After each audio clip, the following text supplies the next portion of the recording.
Sometimes the quietest thing you do makes the loudest noise in someone else's world. You don't shout, you don't accuse, you simply step back. And suddenly, the air between you feels heavy, like a room after a candle has been blown out. Still warm, but filled with the faint scent of something that's no longer burning. It wasn't punishment, it wasn't a game, it was survival. You felt yourself giving, pouring, stretching, and somewhere deep inside a whisper said, "Enough." So you pulled your hands away from the edges of his world and folded them gently back into your own. At first, he didn't notice. He thought it was just a mood, a passing cloud. But when he reached for you and found space instead of warmth, something shifted in him. The man who once took his time now replies too quickly. The man who once scrolled past your messages now lingers, reading them twice. You see it in his eyes, the flicker of confusion, the unspoken, "Wait, what changed?" And maybe you're asking yourself the same thing, because it's not that you stopped loving, it's that you stopped carrying the love for both of you.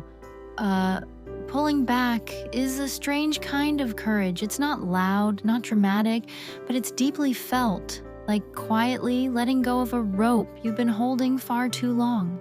He feels it, even if he can't name it. That invisible shift in the air.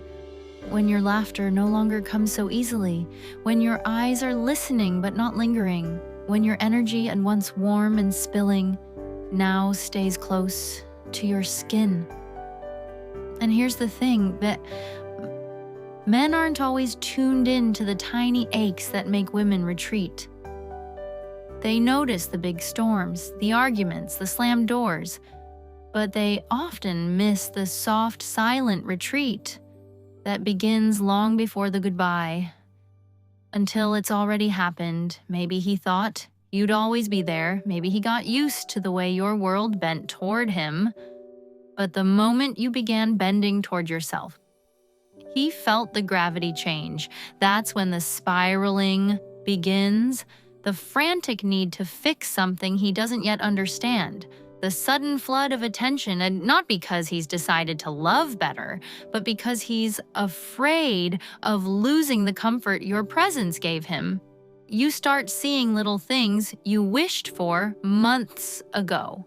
The thoughtful text, the longer hug, the way he remembers something you said, but now you're not sure if it's real, or just his panic wearing romance as a disguise. It's strange, isn't it?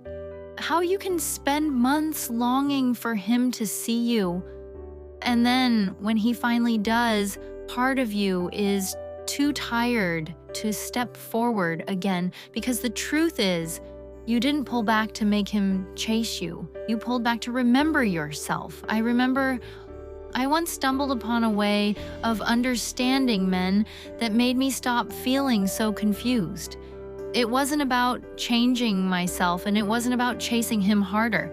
It was about unlocking something inside him that made the connection feel natural again. When I learned this, it was like finding the missing page in a story I'd been reading my whole life. And I can't explain it all here, but it shifted everything in how I moved in love. So if you've pulled back and he's spiraling, know this. It's not always your job to steady him. Sometimes it's enough to steady yourself, to hold your own gaze in the mirror and whisper, "I am still here, and I am worth staying for." If this touched something in you, and stay close, like you're not alone in this. There's more waiting when you're ready. Thank you, friends.